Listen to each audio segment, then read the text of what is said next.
And again, it's actually my superpower, but I am an addict. I mean, whatever I do, I just feels like, and I don't gamble. I feel like if I gambled, I would be bad, because ultimately I would gain addiction really quickly, at least the way my mind works. But ultimately my escape and my release has been to become addicted to healthy things, to personal growth, to reading, to my work. If you ask my wife and my family, do I work probably too much? I probably do. But at the end of the day, it fills my cup and there's a value there.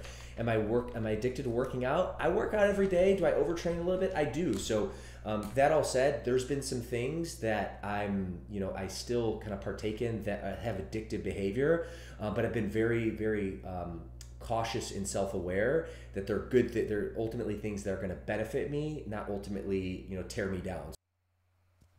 Hey everybody, welcome to the Men on Purpose podcast. I love this thing. Just FYI, if you can't hear it in my voice every episode, I love doing this. I love the feedback that we get. I love the things that people are getting, the takeaways, the ahas, the help that they're getting for their life. Even if it's just one more millimeter of progress, that's awesome. And I love being a part of that. I'm excited today. Have you ever heard of Fit Body Bootcamp? I know you have, because it's huge. Well, today I've got the CEO, Bryce Henson, on the podcast. Yeah, it's really special. I've been really excited about this episode for a long time. When I saw his one sheet in his bio come over, I was like, man, that's going to be a really cool conversation. So Bryce and I are going to dive in today, and we're going to talk about all kinds of things. Before I get into that, let me just remind you of the Men on Purpose community that we have. The Men on Purpose community is a free Facebook group community that has so much value. If you are somebody that is just kind of inching their way forward in the personal development world, if you're just looking where to get started, this is where you get started. Just go to Facebook right now, go to the Men on Purpose community, and you're in. It's free. There's no barrier to entry except for action on your side. Don't confuse it with the Men on Purpose podcast community. That's not it. This is called the Men on Purpose community. It's free. We've got free coaching twice a week, like literally live coaching calls with Aaron and I twice a week. If you're looking for somewhere to get started, this is the answer that you needed. Just get started. Take action now. The Men on Purpose community, get rolling. Our free coaching is on Mondays and Thursdays. If you are somebody that's like, man, I am looking for a coach, I'm looking for help, I want to dive in, I want to get farther faster, we've got so many options for you and so many offerings for you, whether it's our mastermind that starts every couple of weeks, whether it's small group coaching or personal private one-on-one coaching or some of our other coaching products, we got you. All right, that's my pitch. That's it. Thanks for listening. So today what Bryce and I are going to talk about, and what I felt was really important based on the feedback that I get, is we're going to talk about Bryce's past, and we're talking about him as a human and his evolvement as a man and as a leader, not only in his life and his business, a leader in the fitness space, and especially the franchise fitness space, which is what Fit Body Bootcamp is.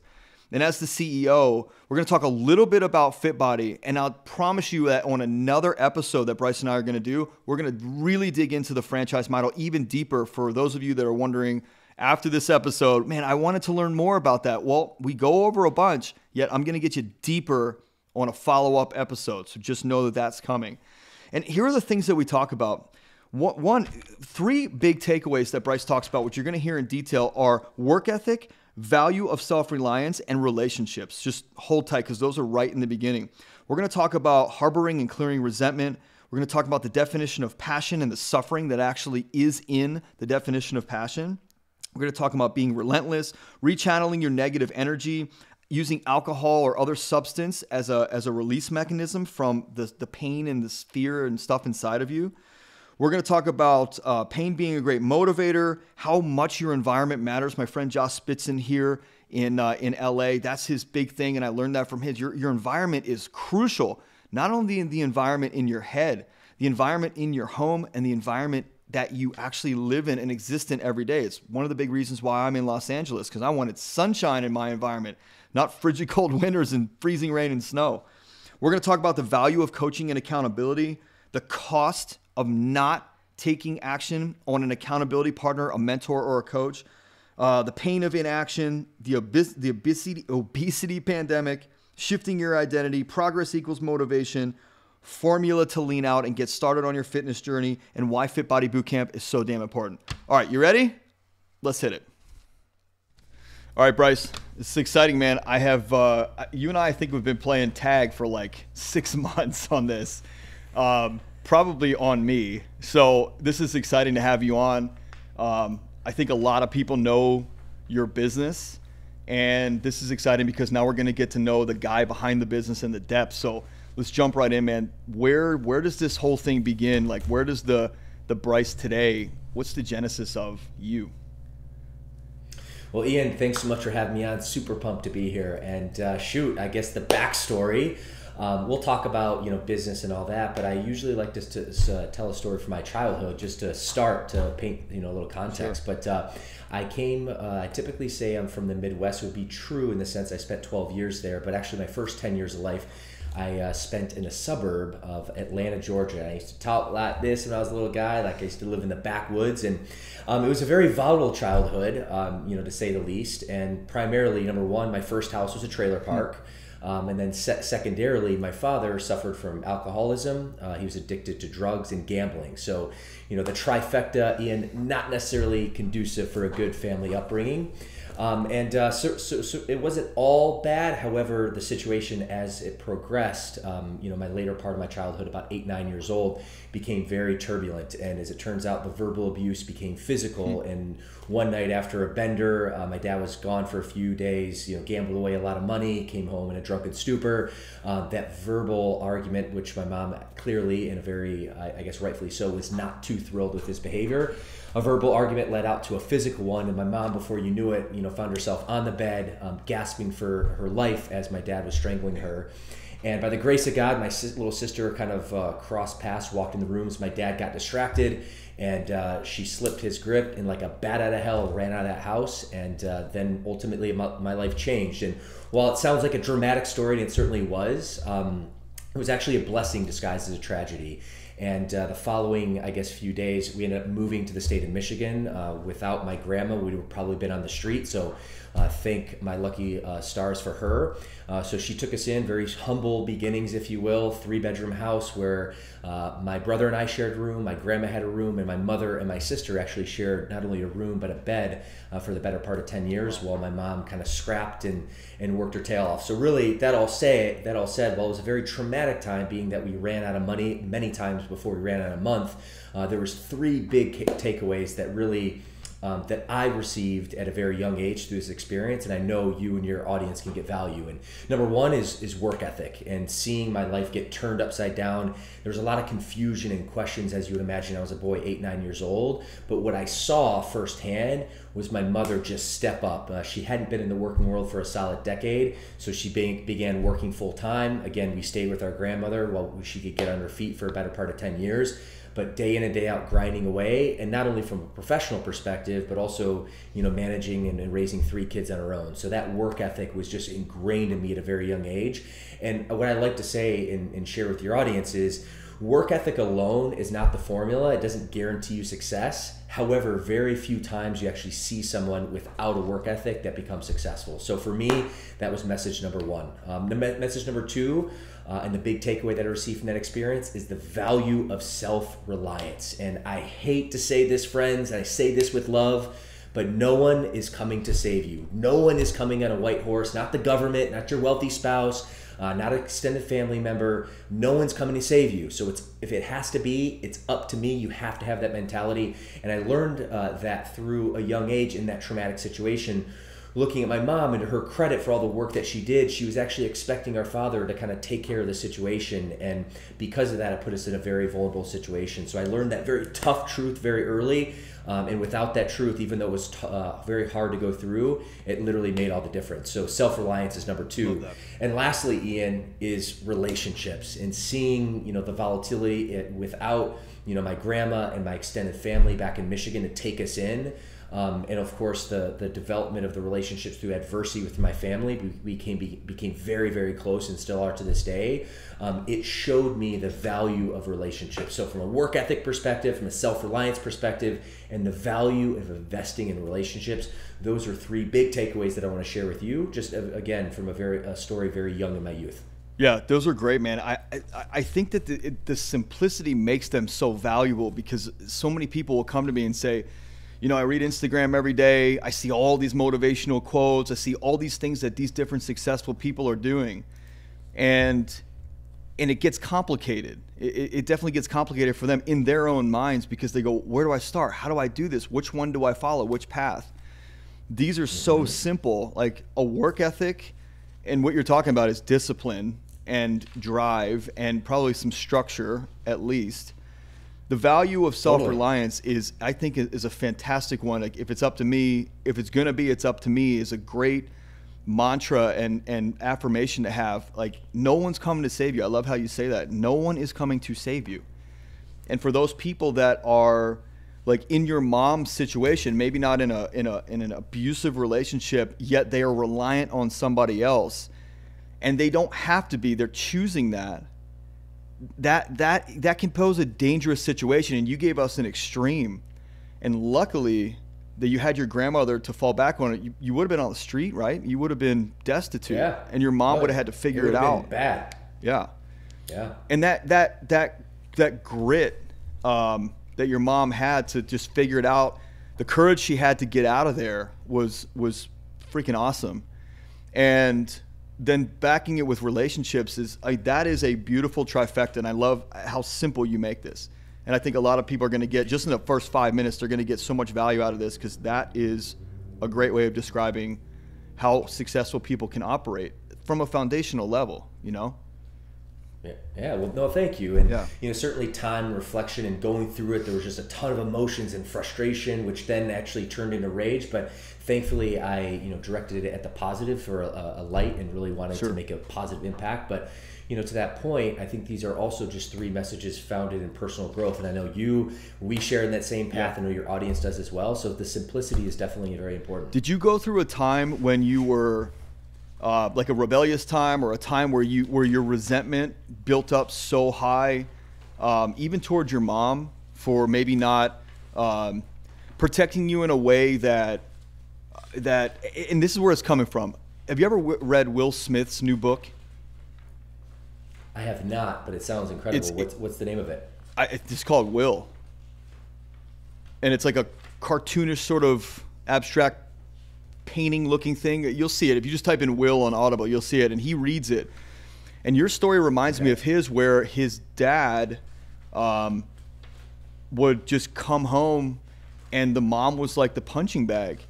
And he developed, and this is a question I have for you after I kind of lay this context, he developed this work ethic, as we know Will Smith today, one of the highest paid actors, one of the most successful, because one day he realized his dad would stop beating his mom when the video camera came out, and Will was the actor. Will was entertaining. And so his brain wired and said, if I entertain people, people don't get hurt. And he blamed himself as well for being a coward and for not having the courage to stand up to his dad. Do you have anything like that? Whoa, Ian, man. It's interesting. I was just watching an interview with Will Smith. It's deep, and it's very fitting in the sense that, last week I was watching an interview Will Smith on how he was so successful, reverse engineering, talked about his dad, the militant kind of lifestyle, which definitely had its drawbacks, but also some advantages as well. To your point, don't think I've ever been asked this question aside from my therapist, but yeah, absolutely. I actually harbored a lot of resentment, actually, for my mom for a period of time, for about 5 years through my teenage years. And, some of that's just obviously the stage of life, that rebellion stage. But I think in later years, after going through therapy and processing and self-growth and reflection, what I realized is I was resentful for my mom for staying with that dude for way too long. Yeah. And it started to come out in different ways. And the frustration, the anger, the confusion, those are all emotions. And I'm a very passionate guy, but I also, taking a step back, the word passion is the derivative is in Latin. It stands for passeo, which means to suffer. So ultimately, people who have high, because if you think, actually taking a step back, the passion of Christ, that's the suffering of Christ. Sure. So people who have a very strong sense of passion, there's typically a little rage in there, because it's the derivative is suffering. So I would like to think, and I've been called by many people, I'm passionate about health, I'm passionate about fitness, I'm passionate about business and personal growth. but that's really seated in pain and suffering and trauma, Sure. going through that young age.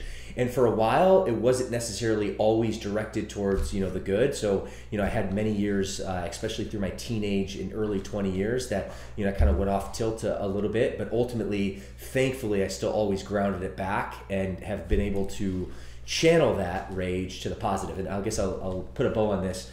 There's a book out called Relentless by Tim Grover. Yeah, who's, love it.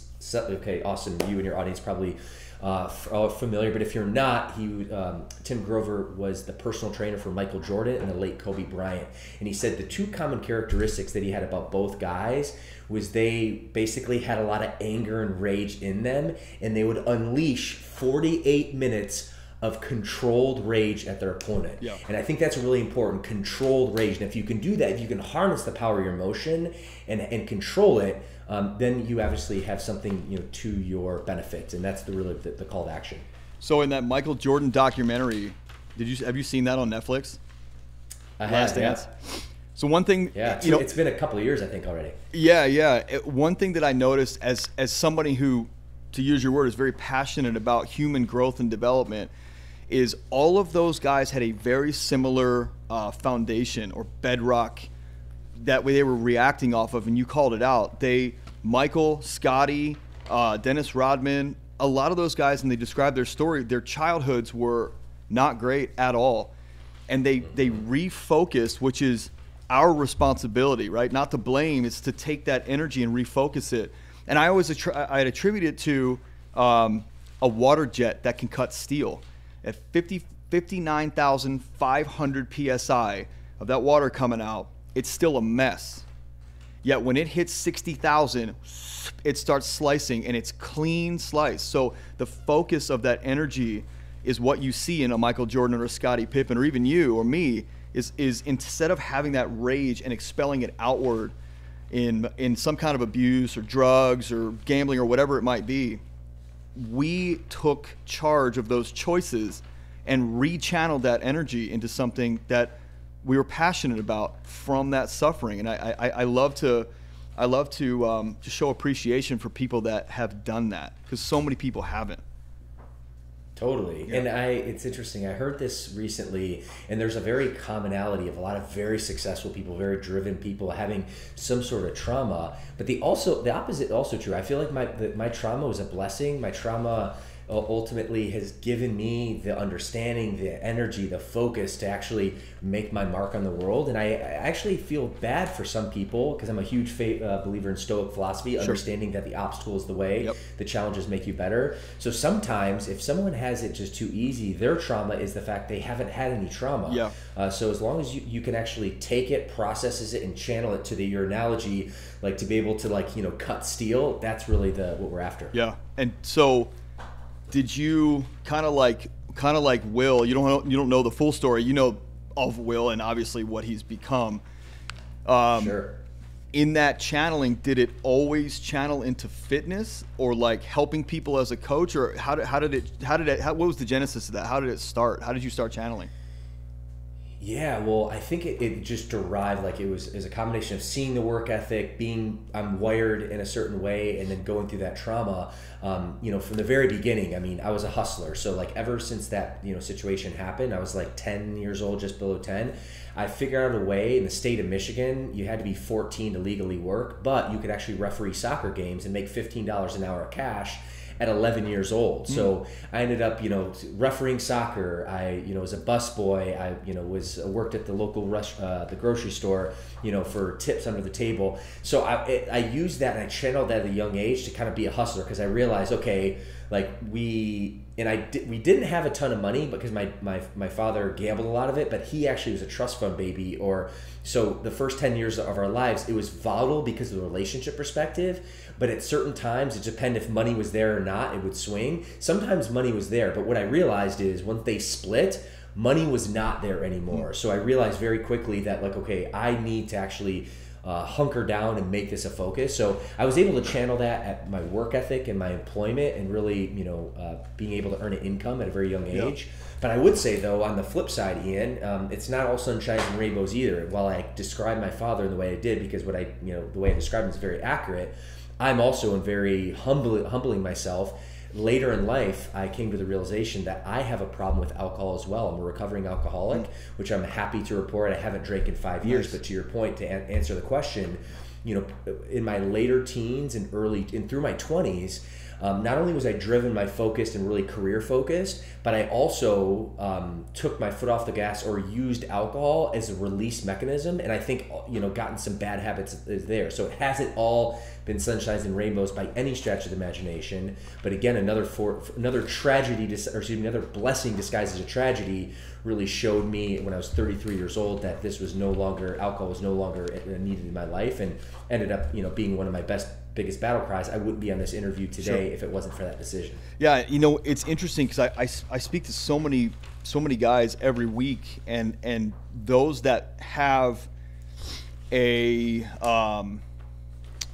how do I put this? Those that choose to use a substance to escape or to avoid or whatever you want to call it. How did you shift that? Because I know there are people listening right now. They're like, they may have success like you do, yet there's unfinished business on that backside, right? And they use alcohol or gambling or porn or whatever it might be to escape from those pieces that are so hard to look at and go after inside of them, that trauma, that brain wiring, the pain of the past, the conditioning. What was it? What did you use to say, okay, I gotta go through this. I can't escape from this anymore. I've got to go through this. I've got to ferret out what this is. What was that turning point for you? And then what did you use as a mechanism to move from alcohol and actually face those demons? Yeah, great question. So actually, I'll answer the latter part of the question first. And again, it's actually my superpower, but I am an addict. I mean, whatever I do, I just feels like, and I don't gamble. I feel like if I gambled, I would be bad, because ultimately I would gain addiction really quickly, at least the way my mind works. But ultimately, my escape and my release has been to become addicted to healthy things, to personal growth, to reading, to my work. If you ask my wife and my family, do I work probably too much? I probably do. But at the end of the day, it fills my cup and there's a value there. Am I addicted to working out? I work out every day. Do I overtrain a little bit? I do. So that all said, there's been some things that I still kind of partake in that have addictive behavior, but I've been very, very cautious and self-aware that they're good, that they're ultimately things that are going to benefit me, not ultimately tear me down. So it's a constant battle, and I'll be the first one to tell you that. So to your audience who maybe you're thinking, okay, you're workaholic, or you have addicted to gambling or drugs or porn or whatever the case may be, you definitely have to refocus that. You have to work through the trauma. What's really helped me for me was working with a therapist and a professional that actually helped me bring self-awareness to it. Yeah. And then ultimately it was about looking for different areas to fill my time, which have been fitness, reading, personal growth, and business. That all said, Ian, to answer the first question though, kind of what was that aha moment? Well, so it's interesting. I'll kind of storytell a little bit in terms of how I realized I had an alcohol problem. And interestingly enough, I didn't actually realize it until the end of my 20s, because I thought, especially hearing the stories of my father, who was a daily drinker, didn't have a job, kind of all over the place. I thought an alcoholic was someone who, without a job, didn't work, underneath, homeless, underneath the bridge, right, drinking alcohol every day with a brown paper bag. And Ian, that was never me. I was actually really focused, as I mentioned, from a very early age, always made, creating income and my work a very big priority. But what how I used to use alcohol was a release. Yeah. So I was a binge drinker. So it was one of those things though, when I had one drink, I have no governor, it's on. So it wasn't until, later in my 20s when I kind of woke up one day realizing, after a bender, being like, oh my God, I have an issue. But it actually wasn't until a few years later when I had this aha moment. And unfortunately, alcohol is a genetic disease. My father's an alcoholic, his father, probably his father. It also runs in my family, my sister. we worked together for a period of a few years, and she managed one of the gym locations that I had. And she's a beautiful soul, incredibly charismatic. She built a gym on her back because of her strong relationships, her love towards people. She also, though, suffers from the same issues that I do as well. And as it just so happened, the alcohol in her life was affecting things that became affecting our work relationship. For me, there could have been a few times. Thankfully, by the grace of God, it never got to that point. So I guess I'm not. What I'm saying is I'm not on my high horse by any stretch of the imagination. But seeing my sister struggle time and time in multiple conversations, and it really hit a head where it was we had a challenge party experience where we do these 6-week challenges for our clients. And we celebrate them, and as it turns out, my team, including my sister, was drinking during the event, and it escalated, and I had to jump in, and I wasn't drinking. Yeah. But ultimately, I salvaged the situation, and the next day, I had a talk with my sister, including the whole team.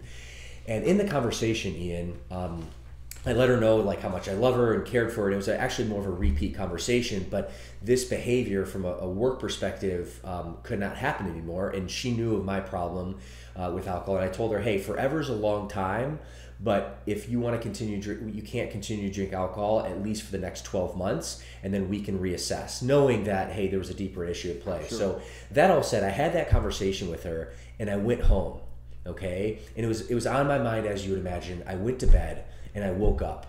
And when I woke up, I went to the mirror, and I took a look at the mirror. And Ian, I took a deep, hard look at that mirror, and I realized something that, our society will forgive criminals, but not hypocrites, and rightfully so, okay? So who am I to basically ask this of my sister or loved one or anyone, a client? It doesn't matter who it is. Who am I to ask something of someone when I actually carry that same cross and I have the problem in and of itself? So it's that moment that I made this decision that, hey, I failed as an older brother. I failed as a leader. I failed to walk my talk and live by moral authority. So through that big painful situation, which eventually we had to part ways, and it was just one of the most challenging situations of my life, but because I owned up and realized that I had a lot of growth to do, and that if I continued on this track, I would not be a great leader for her or my family, that pain got so great at that moment, which really set me on the course to become sober. And that was the story that I just referred to took place in December of 2016. Wow. And while I have a lot of addictive behavior, I'm happy to report that was the last time that I drank alcohol. Wow. So really what you saw was you were looking at a mirror that day and kind of like future projecting where this thing was going to go. And kudos to you for making that decision that I'm sure was not easy, given the fact that you had a lot of pain and that the alcohol was really helping, manage that pain. Oh, yeah. Yet you saw what it was doing to other people in your business that you'd worked hard for, and it's a magnanimous thing to be able to say, okay, I'm done, and I'm going to stick with this, and I'm going to have the discipline because your why. So many people talk about like, what's my why? What's my why? Your why can be pain. Your why can be avoiding pain. It doesn't have to be my kids or my family. And most of the time in my experience, when people say like, this is my big why, my family, and I go, cool, well, you're not doing the work. You're not getting the results. Yet you keep saying that your family's the why. That's not the why. The why actually is something bigger, something more global than that. That is a pain for you. So kudos to you, man. That's incredible for just recognizing that and saying to your, taking over that automatic response and saying, this is not going to happen anymore. I'm not doing this anymore. And I'm sure everybody in your life benefited from it in some capacity, whether they think so or not. Oh, without a doubt. I mean, there's no way I would have been able to rise the ranks and become the vice president of our company, then be awarded the CEO position. There's no way we're having this conversation right now without that. And to your point, I mean, pain is a great motivator. And for me, it just got to the point where I realized like enough was enough. The pain was too great. And I think in the famous words of Tony Robbins, people take action for one of two reasons, either to avoid pain or to pursue pleasure, and both are equal motivators. And for me, the pain was just too great. And while it was a quote unquote tragedy in the moment, it turns out to be one of the best things that happened to me in my life. Yeah, I totally agree with that. I struggle with the genetic alcoholism conversation because I come from a long line of alcoholics, and I've never had that challenge in my life. I have an addictive personality, and I can definitely get into things and be on them heavy. Not substances, like anything, work, sport, whatever it might be. And I feel like the genetic piece is the pain that's passed down from generation to generation. Like the pain that your dad had clearly was passed on to you and in your physical world, and you saw that, registered that, wired that way. Yeah, and then the coping mechanisms just go along with it, because how else are you supposed to avoid pain? You're watching how someone else does it, so of course you're going to follow the same route. Or maybe you pick something else that's abusive or destructive. Yet I just think about myself, like long line of alcoholics in all these different situations, and I somehow was able to escape that, I think based on what I saw. And my dad was one of those guys, kind of like you said, like when I found out my dad was in AA, I literally was like, well, my dad's not an alcoholic. He's not abusive and falling over and gambling the house money away, and like he can't be an alcoholic. He's a good dude. Like he has a drink every day, and so what? Like, he has a couple drinks every day, so what? That was my thought process, and I really was kind of like my dad, the hero. I didn't want my dad to admit that he had a problem, because I didn't want to see him as weak. And that was on me, man. That was my ego. That was my insecurity. Like, who's going to help me if my dad is if my dad is weak and can't take care of himself, which is my thought process, not reality, then can he still help me? And I dealt with that for about a year. And my dad was always there and still is today. And he's my biggest advocate, my biggest fan, and he's my biggest mentor. Yet for about a year there, I thought, like, do I need to switch following his lead because he can't help himself, or he had this problem that he couldn't solve for so long? How's he going to help me? Selfish, and I'm an only child, so like my dad was my rock my whole life. And it really affected me. And obviously since then we've completely cleared all of those. I've had very honest and open conversations with him. It's just something I think about often when I talk to other guys who come to me and say, I need your help. Like, I'm struggling with gambling or alcohol or porn addiction or things like that. And we really have to just get to the root of the challenge of why you use that thing to avoid this thing. What is this thing? What is that thing? All right, now let's paint a clear picture between. It's just I really like how you put that, and it's just an interesting concept. I just became very curious about how people operate. And I think that's probably why I sit in the position I'm in today with the Men on Purpose Corporation and the different events and coaching that we do. Just a curiosity about why people do what they do and the genesis of that, and the bedrock of it. So that's cool, man. So we're kind of into the business now, and I think I could talk to you about personal development stuff forever. I think people are also going to want to know, because a lot of people know your brand. They're going to want to know, how did this thing spin up? My first question is, how the hell did you know how to start a business or run a business or franchise a business or grow a business? Like, what happened there? Yeah, right on. Well, it was a series of many events, and fortuitous at that for sure. But fast forward, I'll kind of tell you how I got involved with the brand. While I'm the CEO, I'm not the founder. My dear friend, mentor, and business partner, Bedros Koulian, is. But last year in 2021, he decided to pass the reins. He's an incredible marketer and visionary, and he has a few other brands at play. And he realized, for me, I've been in the brand myself since the first year of its inception from a franchising perspective in 2012. So at the time of this recording, 10 years, which is even wild to think of. But how I got started and really how this all came to be was, as I told you, I grew up then the rest of my adult career in Michigan. Ended up moving to Southern California, and there I was, 21 years old. I was excited to be in LA. We're sitting here in Southern California today. The blue skies, the palm trees, the beaches. Los Angeles, California, which is also the plastic capital of the world. So, being young, I definitely was not, confident and didn't have the energy and the enthusiasm I do now. And I wasn't a fit guy. I wasn't obese, but I was 20 pounds of body fat overweight. I had 20 pounds of muscle to put on, which I did through a transformation.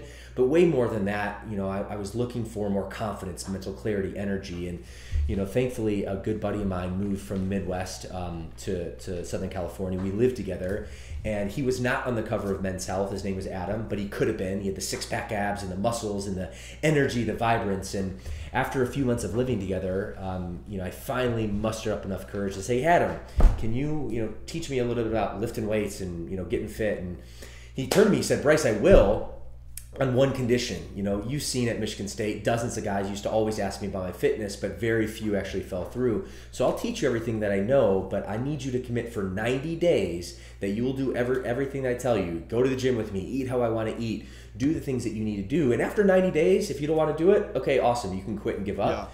Yeah. But that's what I need in order for you to continue. And thankfully he created that, commitment for me to really dive into. And, I'd be lying if I said the first month I was like, my muscles were screaming so right. sore. I thought about quitting every single day. But thankfully I stuck with it. And what he did is he introduced me to lifting weights, circuit training, nutrition coaching, but most importantly, Ian, accountability. Yeah. Because without that accountability, I don't know if I would have been successful. When I saw the Fit Body Bootcamp model a few years later, after I became certified as a personal trainer, after I got inspired, I realized that Fit Body Bootcamp, the actual programming of 30-minute sessions, HIIT training, resistance and metabolic conditioning with nutrition and coaching and accountability, that worked for me. So I knew that it would work for other people. So that was really how I got my start in LA, how I got exposed to the fitness industry, and that really laid the foundation for, I guess, me joining the brand in 2012 as a Fit Body Bootcamp owner. What's interesting is I want to talk about environment. I'm sitting in LA right now because this environment is conducive for activity and like getting outside and vitamin D from the sun and walking on a beach and like depending on where you live in LA, obviously. However, was that your motivator? Because I told you before we started recording, I live in LA because one, my wife is from here, and two, we didn't want to go through another winter where it was gray for 5 months and raining and snowing and cold. And I felt like an environment change, although external, would be a benefit to my internal world, because on a 320-day basis, I could pretty much count on sunshine to be an external factor that could brighten my day, literally and figuratively. Was that one of your motivating factors, the environment? And I want to press on that hard because I know a lot of guys that live in some really cold tundra states, and they'll say like, I'm just not motivated. And I'm like, I get it. I think it's your environment. It's your home environment. It's your physical environment. It's where you live. We left Baltimore not because we didn't love Baltimore and not just because of the winter. We wanted an environment that pushed us, that challenged us, that made us a little nervous. And that was limitless. And when you look at something like LA, you look up on the hills and you go, well, I mean, that house is $100 million and it's built on a cliffside. Mm-hmm. That's limitless, in my opinion. The mindset of this environment is different than Baltimore. Not better, just different. And that's what appealed to us. Was that the same thing that appealed to you? Oh, amen. Yeah. Amen. For sure. And it actually probably is rooted a little bit deeper. I told you my childhood story when I was living in Georgia, which had nice climate and warm weather, and then got shipped to Michigan overnight. So I think there was a lot of trauma unpacking there. And, I was definitely very resentful of living in the cold in Michigan. My family's there, an amazing place to grow up, but awesome people. So to your point, no disrespect or knock, but I think subconsciously I always had the idea of moving to somewhere warm. And then when I got exposed to LA the summer before I graduated school, I ended up, getting an internship that took me out here for a few months. I mean, just immediately you feel the energy, the vitamin D, and I realized, okay, from an environment perspective, this is where I want to be. So yeah, 100%, that definitely factored in. Love that. So now I want to go back to something, and I really want to kind of stay on this for a second. The importance of a mentor or a coach. Obviously, you're somebody that believes in that. Your friend, your roommate was that person for you. And I get a lot of people who will say to me like, hey, I know I need some help. I know I need some training or some this, whatever their situation is. I think I could do it on my own. And I'm like, yeah, you're right. You're right. You can totally do it on your own. Yet there's a farther, faster mindset and a farther, faster factor that comes with a coach and an accountability partner. Now, one who's specifically trained, not somebody that went to a seminar, learned some things and went back and all of a sudden raised their coach flag and started a website. Not so much. Obviously all of us have to start somewhere. And I was talking to our group this morning.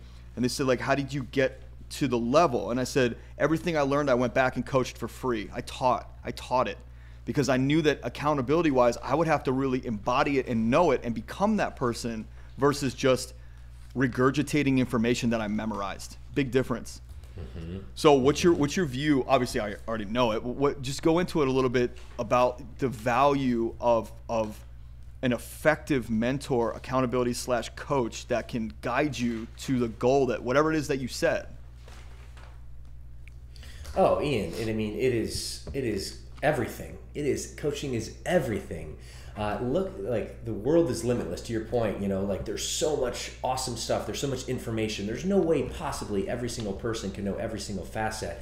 So if you're trying to get clear and have success in a certain area, it only makes sense actually to put your ego away, swallow your pride, put on the white belt mentality, and hire someone or connect with someone who's been where you want to go. And for me, I mean, that's fitness, that's business, right? Yeah. But also too, like to your point, my mother's a mentor. My mother's a mentor in a very different way. She's not a fitness mentor of mine. She's not a business mentor of mine, but she's a life mentor. It's how she treats people, how she cares for people. So, I think to your point, like mentorship and guidance is absolutely everything. I mean, coaching literally will take you from where you want to go to where you want to be. But more importantly, like 10x the time frame, like time collapse, which is really what you want because we only have a few spins on this globe to begin with. So maximizing your time is everything.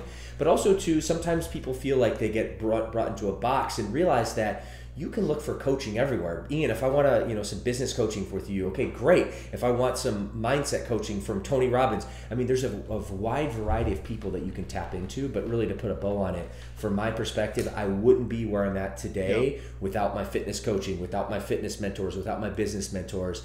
So for me, it just makes a ton of sense and highly recommend. And certainly if you're listening to this podcast, you probably see some value. But if you're had some sort of limiting belief and you're like, oh, I want to invest in coaching, but I'm not totally sure, yes, now is the time. Yeah. I always say to people, they'll go, well, how do I know it's the right time? And I go, well, you reached out. You had something that called you to take action and say, Ian, can I talk to you about what I'm looking for? Or, hey, I'm thinking that I may need some coaching or some additional guidance from someone who's a little bit higher up on what I call like the parking garage of life, right? You're just driving up the levels. It doesn't mean you're better. It just means you've been through the levels 3 above, and that person's about to come through, and they can guide you. A coach is really only somebody that's one level ahead of you. They've just been through something that you want to go through, and they'll help you avoid most of the pitfalls that they encountered, especially if they didn't have a coach. What do you say to somebody who goes, yeah, I like all this, Bryce. It's just, I'm not. I can't afford it, or I don't know. Money's a little tight, or I don't know if I want to spend that much money. Would your advice be you can't not afford it? Like you can't afford not to do it? That's what I tell my fitness clients, because it's interesting enough. When I talk to you about my transformation that I went through, this is early 2007, so I can even barely believe this is 15 years ago when I first went through my transformation. And I, Ian, very, very candidly with you, I just wanted to have a better physique so I could have more confidence. That was really what it came down to. But I gained way more than I bargained for when I went through fitness. Sure. And it turns out I had more mental clarity. Yes, I got confidence. I got the abs. I got the physique. But I became more confident and energetic, enthusiastic. And speaking of which, from my sales career, which brought me to LA, I was one of the least performing sales rep in my company. Then within 12 months of my fitness transformation, became the top performing sales rep in my entire company. So when people ask me like, oh, I can't afford to be fit, Ian, to your point, I say you can't afford not to be fit. So that would be my stark recommendation. But at the end of the day too, what's that famous adage, you can lead a horse to water, but you can't make him drink. I'm not here like saying, hey, you need to do this, because at the end of the day, like I have a duty, obligation, responsibility to share fitness, to share business, share my message. But it has to be the right time and place for the person. And if the person's not willing to swim towards, the helicopter, which is an analogy we use here at Fit Body Bootcamp, then I say, hey, go figure out yourself. And I wish you all the best luck in the world. But if and when you land on your face, don't worry, I'm here for you. And for me, that's the best approach. But I just can't can't really stress to your point the value of coaching. And I'll finish on this note. I think many of your audience has watched the movie Catch Me If You Can with Leonardo DiCaprio. And in that movie, you know, he's an incredible con artist who eventually works for the FBI, but he ended up teaching a college course for X amount of time. And when he was asked afterwards, I think Tom Hanks and the actor, or the famous actor, asked Leonardo DiCaprio in character, how'd he do it? And he's like, well, it's really easy to teach a course. All you need to do is be one chapter ahead of the rest. Right. And really what you're trying to do is just find someone who's at least one chapter ahead of you so you can get there quicker. Yeah, 100%. And what's interesting is the pain of inaction is really the pain that leads to action. So it's maybe there's a juxtaposition between the two. However, like, I want to talk to you about obesity and like why people are getting fatter, and where does somebody draw the line and say, you know what, the pain of inaction is so much, and we call it, in our world, we call it what's at stake.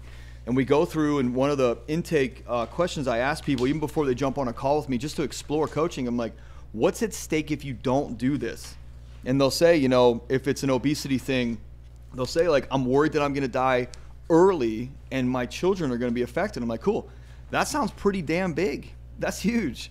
Or if I don't get out of my job, like, I don't feel like I'm showing my children the best course of action and like the best risk taking, or how to go for something in their world. Or if what's at stake if I don't take action is my marriage is in jeopardy, or my employment's in jeopardy. What is that threshold, in your opinion, that is right at the precipice, and then they get into that zone of like, what's at stake is so damn big, you got to take action, or you are going to slide downhill and you're going to face major regrets in the future. Maybe even now. They're just going to personify, you know? Oh yeah, well, you know, that's an incredible question, the intake form.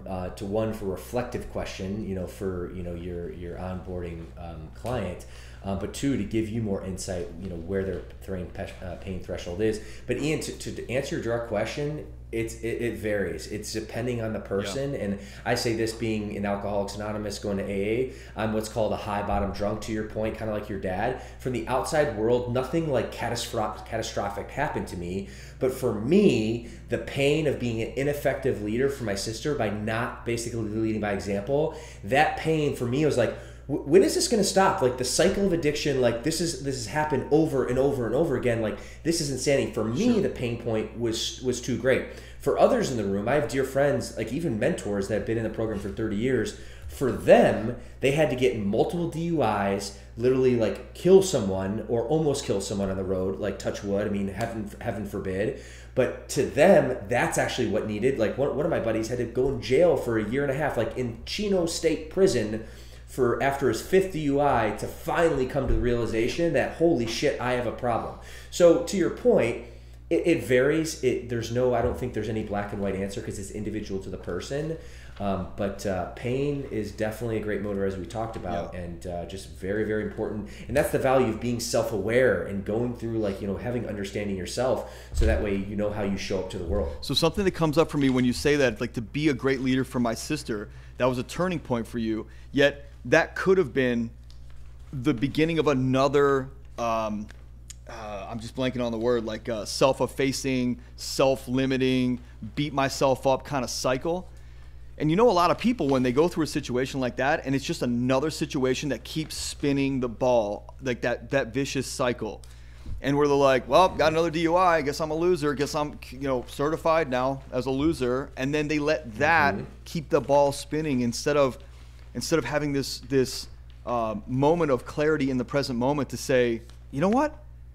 I don't want this ball to keep spinning like that. I'm not okay with that. How does somebody get clear enough, like you did, to realize that they have the power and the choice to spin this thing in a different direction?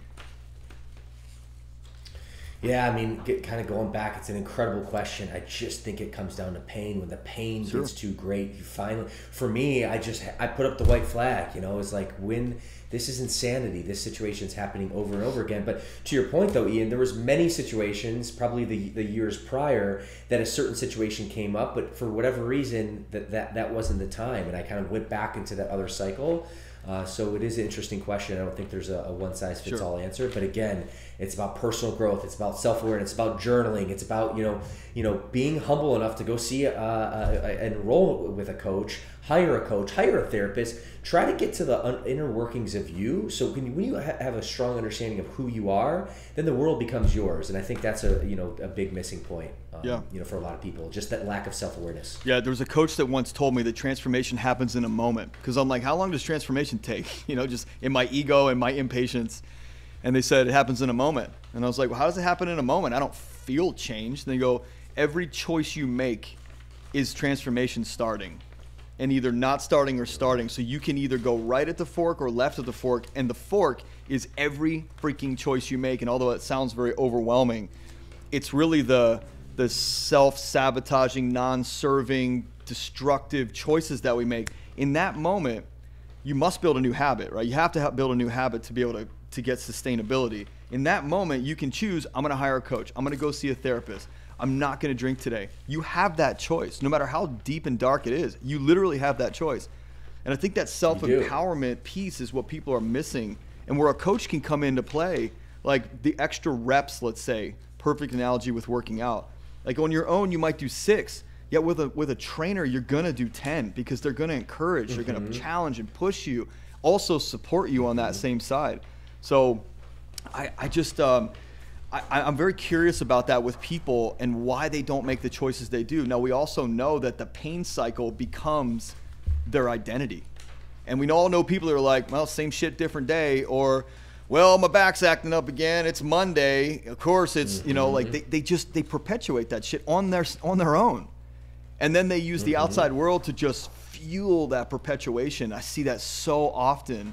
Yet you and I see people that a year ago, they were completely different people. And the way that we describe it in our world is you don't have to change who you are. You have to eliminate the pieces that aren't you anymore and make it that easy. If your drinking is a problem and not getting you the results that you want, you're going to have to figure out a way to eliminate that like you did. And now what opens up is this whole new world of possibilities that you didn't even know about because you were stuck in that pattern. Would you agree with that? 100%. Yeah. But to your point, you said something really profound to me. It's the identity piece. Yeah. It's like, how do you identify? And for me, through my 20s, I identified as a guy that binge drank, right? So it took me probably 2 years to be in the program to realize, okay, now when I'm out, if we're out and about, and Ian, you ask me for a beer, I was like, oh, no thanks, I don't drink. Easy as that. Because my identify now is I don't drink. That's just the way I am. But it wasn't like that. Same with my fitness. When I went through that journey, that transformation that I shared with you, it wasn't probably for a solid 2 years. I mean, I got the physique in 6 months. My life started to change. Things happened.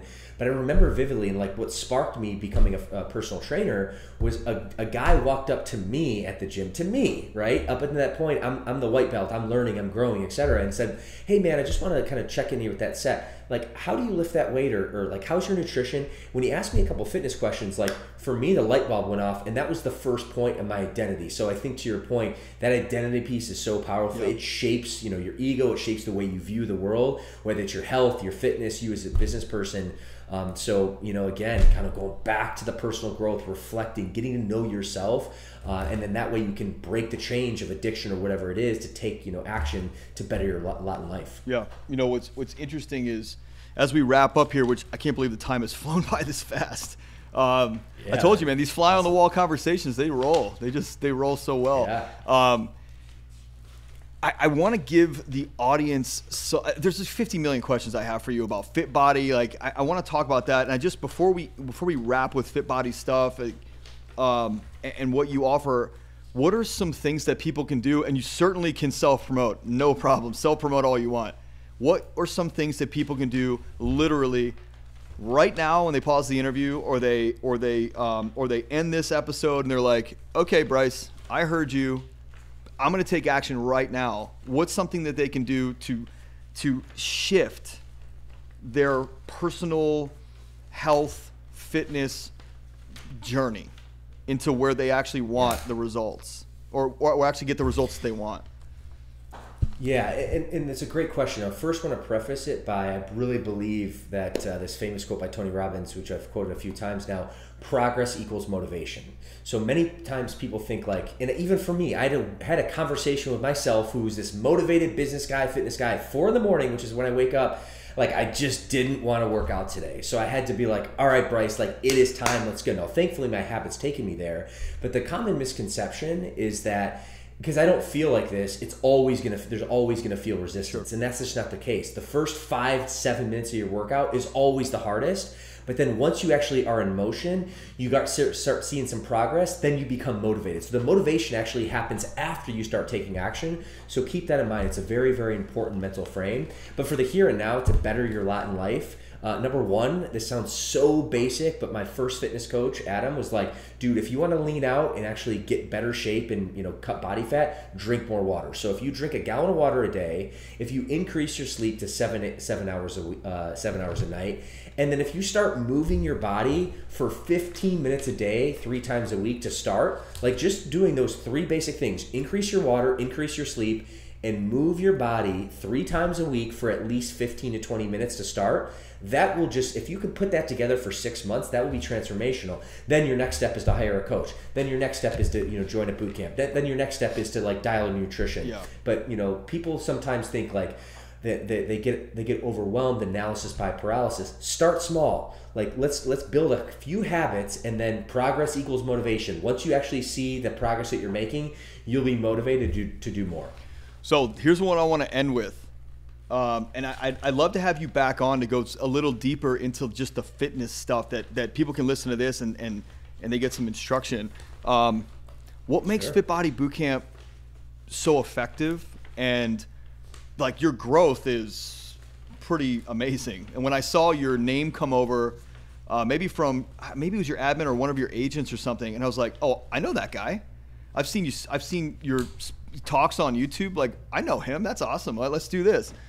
Obviously, I know the brand too, so it's very exciting. Why is Fit Body different, or so effective, or what? However you guys say it. Why Fit Body? Like, what is it about you guys?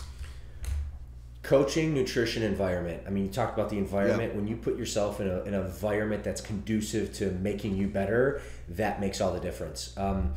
Our workout program, like it's sustainable. We do 30-minute sessions, full body workout. We put our bodies into the afterburn effects. So we're working resistance training, so you're strengthening your muscles. Also metabolic conditioning, which is a fancy word of saying cardio. So to be able to run a full body 30-minute circuit in a very short period of time is an incredible way to get someone in shape. And not only that, from a nutrition perspective, most of your body composition changes through nutrition, not necessarily human movement. When you put them together, that's when the results really happen. And the last point that I just reiterated is the coaching. So those elements at play make our product so incredibly strong. The results are incredible. And I mean, we could talk probably for hours on the business model and this, that, and the other. But foundationally, that's why we've been able to scale hundreds of locations in a very short period of time when you look at the franchising industry. Yeah, man, that's so crazy. I really want to have you back on to talk about that, because I think a lot of people are going to get something from how you guys have scaled as well. So I'm going to rebook just for the audience. We'll book another one, and we will, because people are going to call me, they're going to DM me and go, I want to know about the franchise, man. I want to start one. I want to do this. So we'll do it again. I promise, audience. We will do it again, and we will talk about all the business stuff you want. I think it's so powerful to understand the person behind the business, the leadership, how they led themselves. Like, Men on Purpose is all about relationships. The relationship you have with yourself, the relationship you have with your spouse and your children or your family, and the relationship you have in your business. That's it. It's so simple, but relationships are what drive us, just like your third point in your big takeaways. Like, relationships are key. So the audience needs to know why you're so, what built you to who you are today. And that's why this episode was awesome. And we'll get into all the other cool stuff with the business on another one. You cool with that? Love it. Dude, Ian, this has been awesome. Thanks, I just man. want to acknowledge you for just being a great host. This conversation has been great, and I hope I've been able to add the value, and I'm happy to be back on anytime. Yeah, thanks, Bryce. And audience, if you enjoyed this, please, like, you can find Bryce on Instagram. Write to him. Tell him how much you enjoyed this episode. Share it out with your family and friends. Share it out on social media. Make sure you check out our YouTube channel if you haven't, where you'll actually see Bryce's pretty face on here and my crazy dirty LA hat. And we'll come back to you with another one where we'll discuss and dive into the Fit Body business and the franchise model and their scalability and your leadership, man. Like, I really am interested in diving into that. So, dude, thanks for being here. Really appreciate you.